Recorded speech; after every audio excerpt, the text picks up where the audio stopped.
Sabe aquele ditado que diz que onde tem fumaça tem fogo? Em Hollywood, onde tem fumaça, geralmente tem um diretor arrancando os cabelos e dois atores que se odeiam assim profundamente. No Papo no Set de hoje, a gente não vai falar de cinema de arte, não. A gente vai falar do que a gente realmente gosta. O puro suco do caos de bastidores. A gente separou os maiores escândalos, rivalidades e bizarrices do cinema que não envolvem crimes, mas que quase destruíram produções assim inteiras. Prepara a pipoca, porque a fofoca hoje é histórica.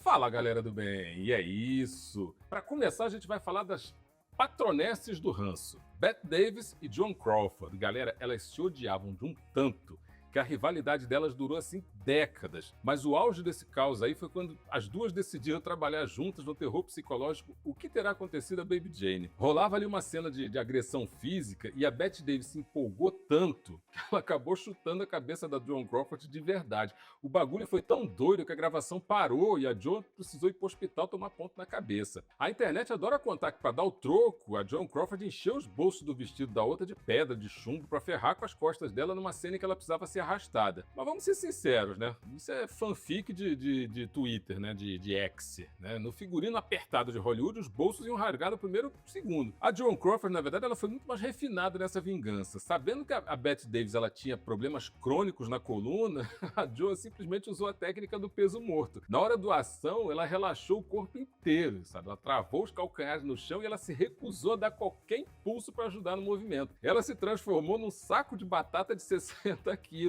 E aí a Bette Davis teve que arrastar aquele corpo inerte ali, take a take, sabe? Puro esforço muscular mesmo, até que a coluna dela travou e ela soltou um berro terrível de dor no set. Ou seja, o nível de maturidade das duas maiores estrelas do cinema daquela época era de quinta série total. E isso não é bobice, não, isso é maldade com embasamento técnico, é o uso físico, sabe, da técnica do cinema contra a pior inimiga. E o pior, quando a Bette Davis foi indicada ao Oscar pelo filme e a Joan não foi, a Joan ligou para todas as outras que estavam sendo indicadas e se ofereceu para receber o prêmio no palco caso elas não pudessem ir. E ela subiu no palco de Hollywood para pegar a estatueta que a rival perdeu.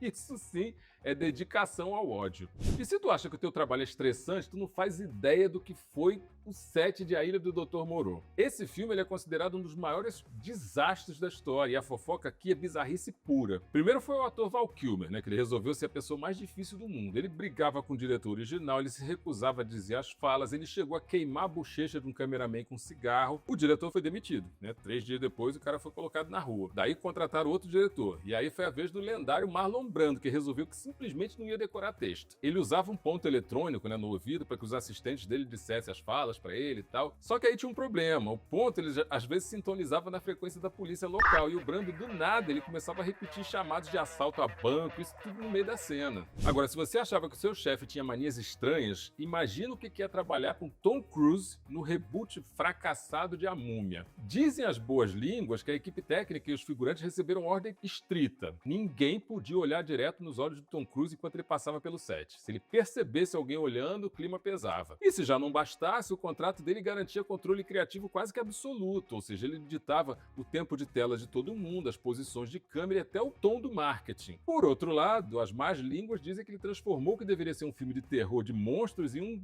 comercial de 2 horas sobre como Tom Cruise corre bonito e como ele não envelhece. O resultado? O filme afundou o universo de monstros da Universal antes mesmo dele começar. Pelo menos ninguém olhou pro Tom Cruise do jeito errado, não é verdade?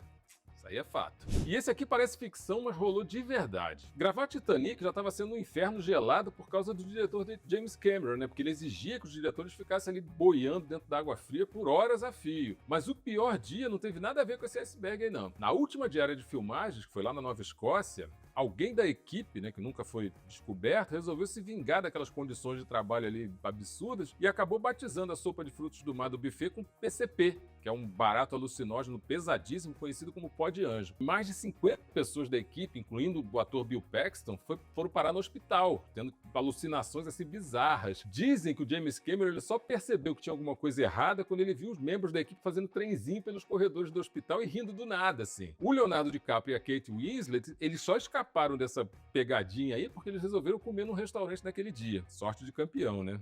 Você se lembra do George McFly, pai do Marty McFly, né, em De Volta pro Futuro? Pois é, no primeiro filme ele foi interpretado pelo genial, né, e excêntrico Crispin Glover. Mas pro segundo filme, ele exigia um salário assim, astronômico que a produção se recusou a pagar. O que os produtores fizeram? O maior gato da história do cinema. Eles contrataram um outro ator, que foi o Jeffrey Weissman, e colocaram próteses faciais nele que foram feitas com os moldes do rosto do Crispin Glover que eles tinham guardado lá do primeiro filme. E para disfarçar mais ainda, eles usaram um truque, né? O diretor colocou o personagem aparecendo de cabeça para baixo em várias cenas, ou então usando óculos escuros gigantescos e tal. O plano, né, até aí parecia perfeito. Só que o Crispin Glover assistiu o filme no cinema e falou assim: epá, aquele ali sou eu, mas eu não estava lá. A conclusão, ele processou o estúdio por uso de imagem sem autorização e acabou ganhando. Esse processo ele foi tão importante que acabou mudando as leis do sindicato de atores a respeito do uso de moldes, né, de réplica de rostos e tal. A audácia de Hollywood não tem limite, né, galera? Isso aí é fato. Daí chega a hora do famigerado efeito CGI na boca. Esse é um escândalo recente, puramente estético. O ator Henry Cavill, ele terminou de gravar Liga da Justiça como Superman e foi direto a rodar o Missão Impossível, o efeito Fallout. E o personagem tinha um bigodão imponente, sabe? Contrato assinado, ele não podia raspar esses pelos faciais. Aí vem o BO. A Warner decidiu fazer refilmagens pesadas da Liga da Justiça e acabou implorando para Paramount deixar o Cavill raspar o bigode, ofereceu inclusive de pagar os custos do bigode digital em Missão Impossível e tal. A Paramount disse o quê? Não. Resultado, Superman teve que gravar as cenas com um bigodão de dar inveja e a equipe de efeitos visuais teve que apagar aquela taturanas digitalmente na pós-produção. Tosco e completamente inesquecível. Mas vamos sair um pouquinho do set de filmagem e aterrissar no tapete vermelho, porque essa fofoca é patrimônio histórico da cultura pop. VMA 1995. A Madonna estava dando uma entrevista ao vivo, plena, né, chique pra burro ali, falando sobre a nova era musical dela e tal. E aí, de repente, do nada, começa a voar um monte de coisa de maquiagem na direção da Madonna. Era a Courtney Love, vocalista do Hole e viúva do Kurt Cobain, completamente alterada lá na área de convidados, embaixo do palco e tal. O entrevistador, querendo botar lenha na fogueira, faz o quê? Chama a Courtney Love pra subir. A cara da Madonna de eu não sou paga pra isso é simplesmente impagável. A Courtney sobe, deita no chão e começa a falar um monte de coisa sem nexo. E a Madonna simplesmente solta uma frase devastadora. A Courtney Love precisa desesperadamente de atenção logo ali. Galera, o nível de desdém congelou o inferno. Esse é o tipo de barraco de celebridade raiz que a gente não vê mais hoje em dia. Agora, se você achava que a história do Marlon Brando com o rádio da polícia era o auge da preguiça em Hollywood, você precisa conhecer a frase "tô aqui só pelo cachê do Bruce Willis". Aliás, falando em Bruce Willis, tem um vídeo dele aqui falando sobre a carreira bem bacana, depois dá uma chegadinha lá. Enfim, nos últimos grandes filmes aí de estúdio que ele fez, o cara desenvolveu uma técnica revolucionária para trabalhar menos, que foi o uso abusivo de dublês de cor, mesmo naquelas cenas mais comuns ali, mais corriqueiras. No set de Duro de Matar 4, o Bruce Willis simplesmente se recusava a aparecer para gravar cenas de diálogo simples se a câmera estivesse apontada para as costas dele. Ele ficava no camarim de boas, enquanto o dublê de cabeça raspada usava o figurino dele. O caos foi tanto, galera, que em algumas cenas o dublê precisava atuar olhando para outro dublê, porque o outro ator principal também não estava lá. Dizem os editores que montar esse filme era um quebra-cabeças de terror. Eles tinham que caçar frames onde o Bruce Willis realmente estava no set para tentar colar o rosto dele no dublê da pós-produção. É o famoso ganhou milhões para trabalhar 15 minutos e deixar o resto para a equipe de efeitos visuais resolver depois. O John McClane cansou de salvar o mundo e queria só tirar um cochilo.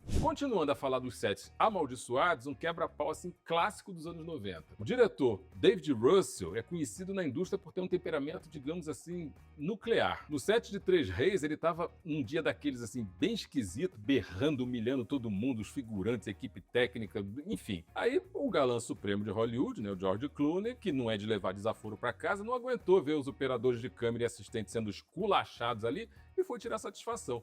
Galera, a discussão escalou tão rápido que o set virou uma arena de WWE, entendeu? O Clooney agarrou o diretor pelo colarinho, o diretor deu uma cabeçada no Clooney, os dois simplesmente saíram no soco, começaram a rolar no chão, no meio de deserto, ninguém estava filmando mais nada, teve dublê correndo para separar a briga, produtor chorando com medo de processo. Enfim, anos depois, o George Clooney deu uma entrevista dizendo textualmente que trabalhar com David Russell foi o pior ano da vida dele e que a vida era curta demais para desperdiçar energia com gente desse jeito. Errado ele não tá, né? A grande verdade é que a gente assiste aquela perfeição estética nas telas dos cinemas com fotografia impecável, com atuações de tirar o fôlego e nem imagina que por trás das câmeras o clima dos bastidores estava mais para um episódio caótico de Caso de Família com orçamento de 100 milhões de doletas. E para fechar essa nossa lista com chave de ouro, vamos falar sobre sobre o mestre do método de atuação, Daniel Day-Lewis. Ele é conhecido por levar assim, os personagens dele tão a sério que ele se recusa a sair do papel durante meses. E no set de As Bruxas de Salem, ele decidiu que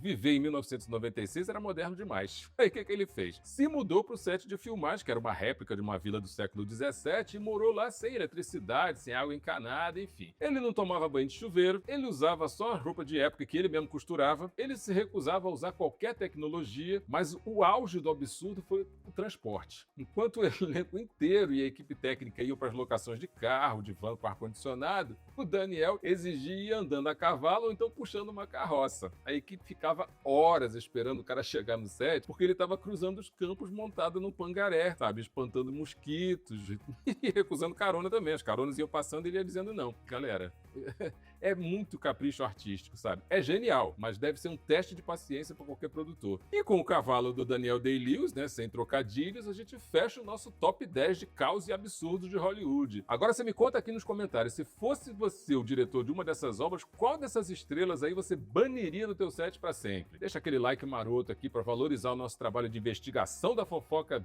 cinematográfica, se inscreve no Papo no Set, ativa o sininho para não perder mais os próximos bastidores e a gente se vê no próximo set.